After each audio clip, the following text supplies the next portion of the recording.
World peace. Definitely world peace. World peace. World peace. It's the classic pageant answer of what everyone hopes for in the future, right? World peace. We just want peace, peace on earth, right? But what does that actually look like? One scroll through my phone and a quick scan of the headlines, it seems to communicate that our world is headed in any direction but peace. Now, you probably already know this, but in order to better advertise products to me, my phone and my computer for that matter, they track my habits, what I watch, what I tap, what I click on, and based on those habits, they show me things that they think I'll be interested in viewing. It's advantageous for advertising mostly. I mean, it's good to know what I spend my time looking at to know what to try and sell me.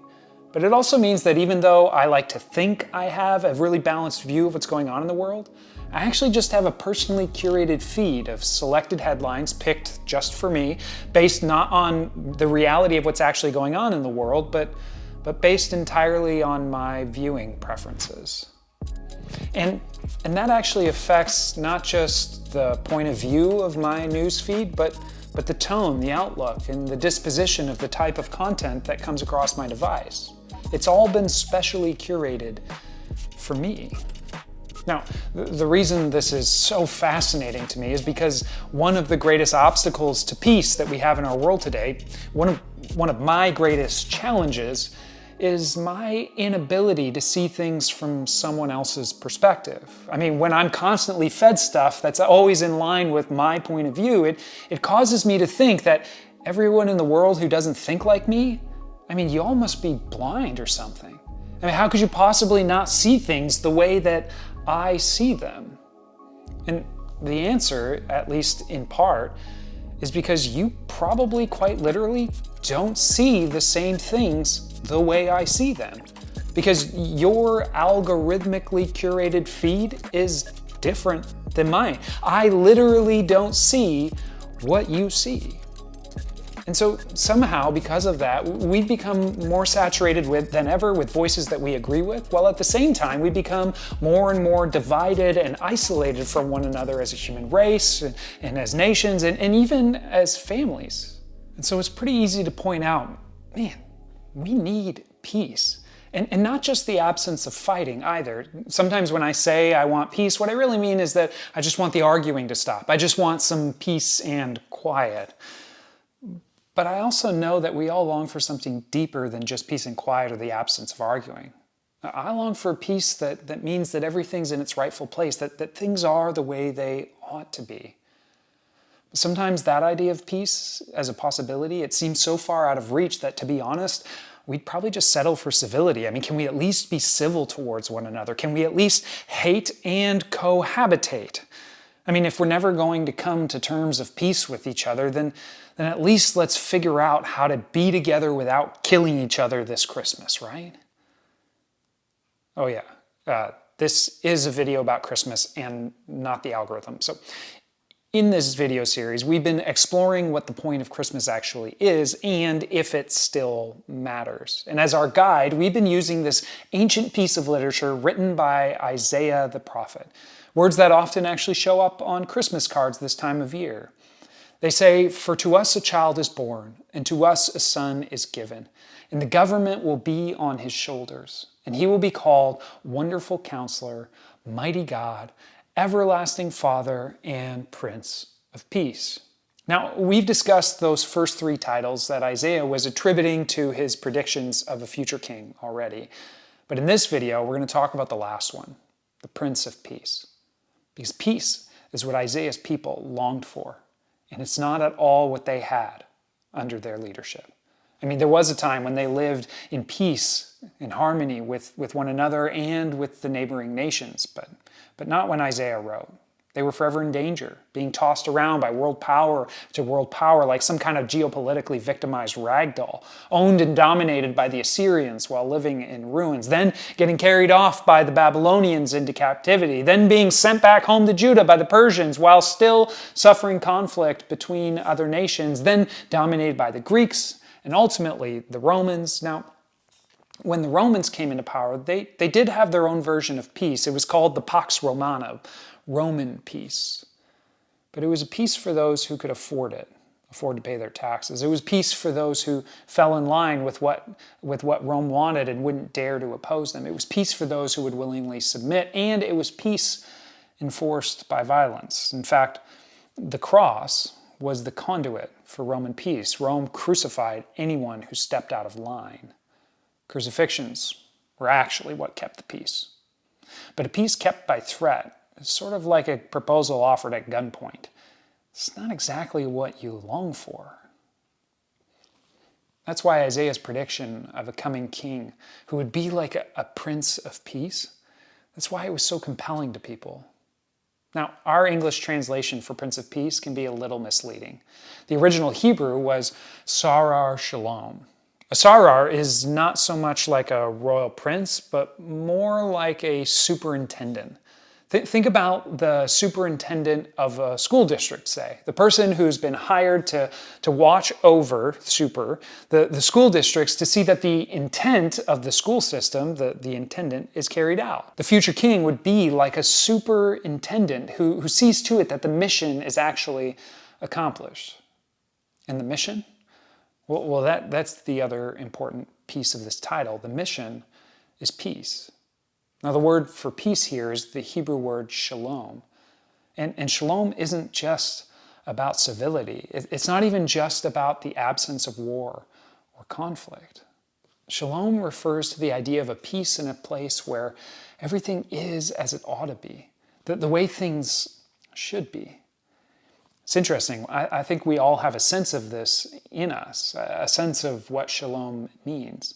Anytime we look at the world and see things and think to ourselves, well, that's not the way it's supposed to be, or life shouldn't be like that. People shouldn't do those things, say those things. Governments shouldn't be allowed to. Schools should really start teaching, or businesses shouldn't. Even if I haven't defined my idea of shalom intentionally, I'm constantly using it as a standard to determine whether things are or aren't okay. I mean, we may not all agree on the finer points of what objectively shalom looks like, but we all have some grasp of what it is. And maybe more clearly, what it isn't. So, Asar Shalom is the superintendent of that perfect peace, the one charged with the mission of making things as they ought to be. Now, what's kind of weird about Isaiah's prediction is that he says that peace is going to come through a baby. I mean, look what he says right before the famous words on Christmas cards in verse 4. I mean, these words never seem to make it to the Christmas cards. You have shattered the yoke that burdens them, the bar across their shoulders, the rod of their oppressors. Every warrior's boot used in battle and every garment rolled in blood will be destined for burning. It'll be fuel for the fire. For unto us a child is born, and unto us, and so on and so on. All the tools for battle are going to be done away with. How? With the arrival of a child? Or somehow this predicted child is going to bring about the violence-ending peace? Now, as we've said throughout this series, Christians have always believed that Jesus was that predicted child. And the reason that we believe that Jesus is the Prince of Peace is because, well, the disciples first believed it. And the reason that the first disciples believed it is because, well, Jesus claimed to be it. But he didn't claim it without evidence. He actually modeled himself as the superintendent of shalom in really three big ways. Jesus invited people to follow him to peace with themselves, to a peace with others, and ultimately he offered a peace with God. But let's talk about peace with self first. And can I be honest with you? One of the biggest reasons that I'm not at peace with myself is because at times I think too highly of myself, and at other times I think too lowly. Sometimes I believe I'm more important or more moral or virtuous or wonderful than I actually am, and that causes an internal conflict because deep down inside I know I'm not that great. The inverse, though, causes me the same problem. Sometimes I have too low of a view of myself. I underestimate my own worth or value and spend all my time sulking about how terrible I am or how bad of a husband or a father. I'm a failure. No one needs me. I don't bring any. But Jesus seems to bring a balance to both ends of that spectrum. For example, early in his ministry, when Jesus was teaching the crowds by the sea, he did something amazing. He called over to a guy named Peter, who he had met a few times, but at this point wasn't a disciple yet. And he said, "Hey, Peter, can I borrow your boat?" Peter said, "Sure." So he rows Jesus out a little ways into the water, and Jesus teaches his sermon off the lake. And when he finishes up, he looks at Peter and he says, "Take me fishing." Now, Peter's been fishing all night. He's cleaned up his nets, and at this point, what he really needs to do is go home for a nap. So I can imagine Peter would be a little reluctant, but he does it anyway. And they catch so much fish that Peter's nets start busting. Once they get the situation under control, Peter turns and he falls at Jesus' feet, because being in Jesus' presence causes this realization in him. He says, "Go away from me, for I am a sinful man." And Jesus says, "Don't be afraid. Don't fear. Don't be anxious about your sin. Don't give the false amount of weight to who you think you are. Sure, you might be a sinful man, but that doesn't mean you're spiritually useless. You've still got a purpose. You've still got value. You still matter." This is one of the most important things that Jesus did for me. He was constantly inviting people to follow him, people who had no business being a part of his group. He loved people deeply, despite the flaws and the marring and scarring that often made them social or religious or familial outcasts. Broken? Yeah. Sinful? Yeah. And valuable, worthy children of God. He loved me so much he thought I was worth dying for. I don't have to spend my time moping around as though my failures define me. Jesus says I'm good, and I don't have to overcompensate, try to hide in my strengths. It's a peace that I strive to rest in. Some days I rest well. Other days I slip towards one sense of false confidence or the other sense of self-hatred, but I've always got that option to return to from Jesus, to center on. Peace.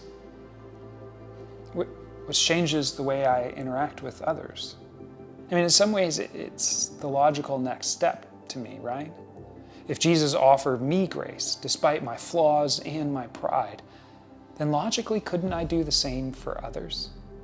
I mean, not only does following Jesus bring peace within for me, but it also should lead to peace with others. Once, while Jesus was walking and talking with his first few disciples, they stopped at the booth of a tax collector named Levi. Now, if Peter and Andrew and James and John had had their way, you could forget any hope or semblance of shalom or peace. Even civility would be a distant possibility with Levi. I mean, how could they possibly welcome him in? Levi collected taxes from his own people to pay the government to oppress his own people. He lived in luxury while making life a living hell for his friends and family that he actually grew up with.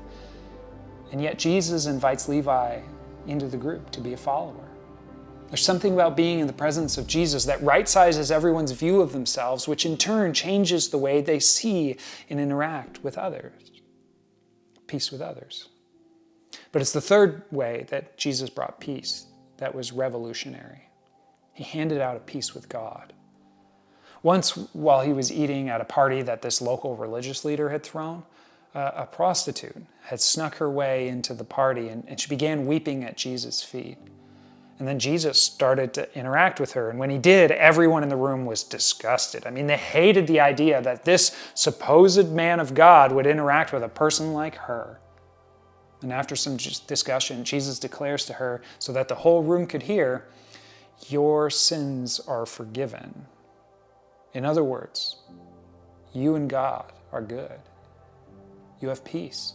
No more slaughtering animals, no more trips to the temple, no more paying all the religious tax. This is why the disciples began to believe that Jesus was the predicted Prince of Peace. Well, they believed it until actually the symbol of Roman peace took them out. And once Jesus was crucified, no one believed it anymore. They had hoped that he was going to bring peace with God. They hoped he was bringing peace with others. They had hoped that he would bring that inner peace that we all long for. But when Rome crucified him, for 3 days, those hopes died. Until Easter Sunday morning. You see, it's only because of the resurrection of Jesus that anyone believed that he was who he said he was, that he was that superintendent of shalom. It was like the resurrection was God's vindication and validation of who Jesus was and what he said. And my friends, this is the point of Christmas. It was God's mission to show the world what he's really like, to show humanity that we can have peace with God, that even though I'm broken and selfish, God loved me so much that he wasn't content to sit in his own heavenly echo chamber, but he was willing to put on flesh and step into the conflict, to step into our skin, to see things from our point of view and experience what human life is like. And then he was willing to die for us, to take the full weight of our sin on himself. In other words, no matter how broken you might feel, you are at peace with God because of Jesus. And not just with God. You can be at peace with yourself knowing he thought you were worth dying for, which can lead to a peace with others. It means that if God sees you that way, he probably sees the you that lives next to you that way too, or the you who's going to be sitting across from you at that next family dinner. So here's the question. Are you at peace? Peace within? Peace with him, or peace with her, or peace with them? Are you at peace with God? Friends, this is the point of Christmas, to celebrate that Jesus came into this world so that we might have peace. The kind of peace that we all long for.